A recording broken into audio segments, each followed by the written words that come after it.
Nós vamos agora compreender como é que nós vamos resolver o mesmo problema que nós resolvemos de forma local para o servidor, né, no servidor do Report Manager, tá? Você lembra que eu peguei os dados aqui, o SQL de dados, e setei na variável teste, né? Essa mesma coisa eu vou tentar fazer aqui, tá? Vou pegar esse teste aqui, ó, e depois eu vou imprimir o dado do SQL, né? Vai estar na variável teste, aqui no memo, ok? Isso aqui eu vou comentar por enquanto. Vou executar. E ele está dizendo que não existe aquele alias ali não. Legal. Vou colocar um breakpoint aqui nesse método local, só para você observar um detalhe. Ó. Quando eu chegar aqui em DataInfo, vou pressionar F7.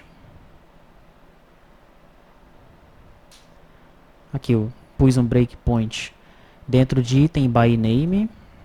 Aqui, ó, item by name, tá? Ele vai procurar o item dados. Nós sabemos que existe esse item aqui. Tá? Muito bem. Então ele vai entrar nesse index of, eu vou pressionar F7, porque o DataInfo ele está dentro de uma lista, tá? Como ele está dentro de uma lista, eu posso procurar pela descrição. Eu vou procurar por dados, então. Perceba que ele vai procurar que o contador da lista está em 2. Por que o contador da lista está em 2? Porque eu tenho 2 alias. Legal? Vou pressionar logo F9. Ele vai retornar para cá. F9 e aí está o meu relatório. Perfeito. Essa mesma coisa eu vou fazer agora aqui no servidor. Ele reclamou que não existia esse alias, né? F9, report server. Entrei novamente aqui no item by name, ele está procurando pelo item dados. Da mesma forma, vou pressionar F7 para ele entrar em index of. E o meu contador aqui está zerado. Legal? É por isso, né, que ele está gerando essa exceção aqui, né, dizendo que não existe esse alias. O que é que está ocorrendo?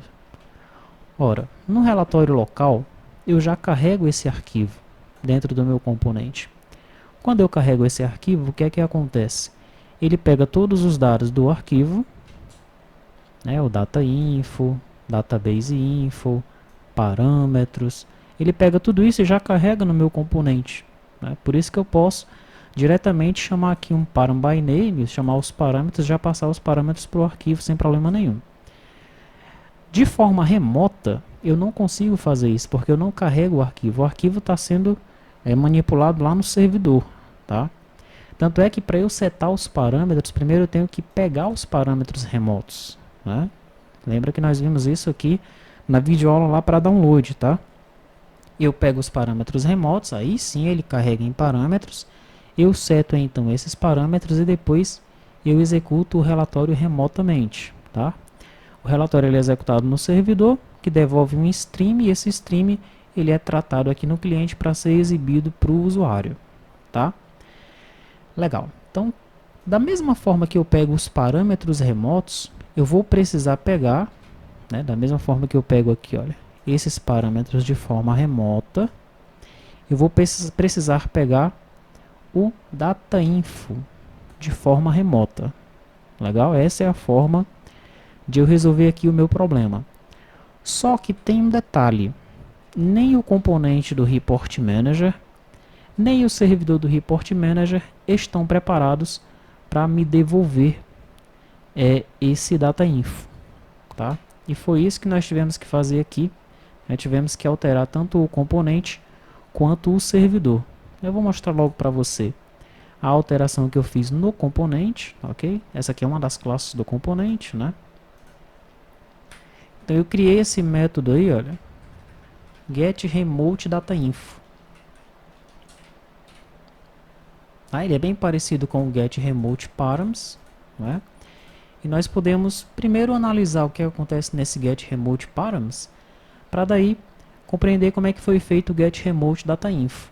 Eu vou colocar então um breakpoint aqui, vou executar, eu vou pressionar F7. Então ele entra aqui no get remote params, tá? Ele instancia esse cliente aqui, que tem todos os dados, né, que são necessários para se comunicar com o servidor.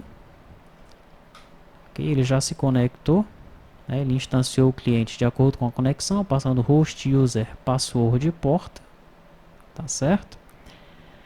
Daí ele define aqui a thread safe para true, seta o onErro, se acontecer algum erro, ele vai chamar aqui o onRemoteErro, e o onGetParams, que é um field do meu cliente, ele vai setar aqui de acordo com o onGetParams, que está logo aqui acima, olha, onGetParams, tá? Ele vai fazer aqui todo o tratamento, é nesse momento que ele vai carregar os parâmetros aqui no meu relatório, no FReport, tranquilo? Aqui eu tive que modificar essa parte, porque o método OpenReport, ele recebe o alias, o nome do relatório, e logo aqui ele não recebia mais nada, né? Mas agora ele vai ter que receber a consulta SQL na hora que ele receber, na hora que ele abrir o relatório, tá? Então eu estou passando aqui nesse momento de pegar os parâmetros, eu não passo consulta ainda, né? Por isso que eu estou passando ela vazio, tá? Daí eu chamo getParams, né? E ele já carregou os parâmetros para mim, tá? Eu vou matar aqui, só para a gente compreender melhor. Então eu tenho o getRemoteParams. Em um momento ele vai chamar o onGetParams, que está logo aqui acima, ok? Daí ele vai setar isso dentro de onGetParams, que é um field desse client aqui. Esse client é um tmod client, ele tem um field chamado onGetParams. Aqui ele, ó, onGetParams, tá? Vai receber aí uma string. Se nós procurarmos por esse onGetParams aqui, olha só, então o onGetParams, né, uma propriedade daquele field ali acima que lê e escreve em onGetParams, tá? Então, quando a string aqui de conexão com o servidor for repgetParams, né, vai ter um momento em que o comando vai ser esse daqui, tá? Quando o comando for esse, ele vai então testar se o f-onGetParams está na memória, né? E os dados que desceram no servidor serão então atribuídos para esse onGetParams. Tranquilo? É assim que eu pego de forma remota os meus parâmetros, né? Então eu segui a mesma linha de raciocínio, tá? E criei o getRemoteDataInfo. Aqui está, olha, modificado, né? Esse getRemoteDataInfo ele recebe o host, a porta, o usuário, o password, o alias e o nome do relatório. Da mesma forma como ocorre com o getRemoteParams. Legal? Beleza. Eu criei então aqui o meu cliente, né? Tem até um teste solto aqui, vamos até tirar esse teste aí, tá? Daí eu conecto o meu cliente, seto o thread safe para true, onErro, seto também aqui, como eu fiz com o getParams, para o onRemoteErro, OpenReport, daí eu já chamo o getRemoteDataInfo. Legal? O getRemoteDataInfo, o que é que ele vai fazer? Ele vai consultar o meu servidor, passando esse repgetRemoteDataInfo. Veja que o comando agora é esse. O comando no getRemoteParams, qual que era? Vamos ver aqui, getParams. Era repgetParams, né? Só lembrando disso daí, tá? Então no getRemoteDataInfo, o comando que ele vai passar para o servidor é esse daí. E quando ele receber esse comando lá no servidor, né? Nós vamos analisar na próxima aula, ele tem lá um case, tá? E ele vai entrar exatamente no bloco de comandos para carregar os datainfos e devolver esses datainfos numa string list, tá? Por isso que aqui dentro do meu report eu criei aqui um remote datainfo que é uma string list, ok? Então eu vou carregar todos os meus data infos, né, todas as minhas consultas SQL, porque o que importa aqui para mim não é o data info em si. Eu não preciso dessa estrutura toda aqui do data info, tá? O que importa para mim é só isso daqui, ó. Só o SQL, ok? Então eu implementei de tal maneira que ele desça apenas as consultas SQL, tá?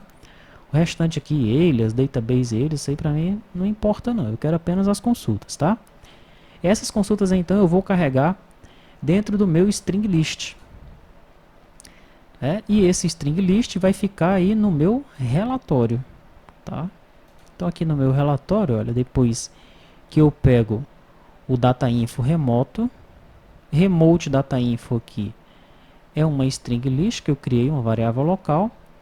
Então eu vou em vcl report.report.remote data info. Dentro do meu relatório agora tem um campo, um field,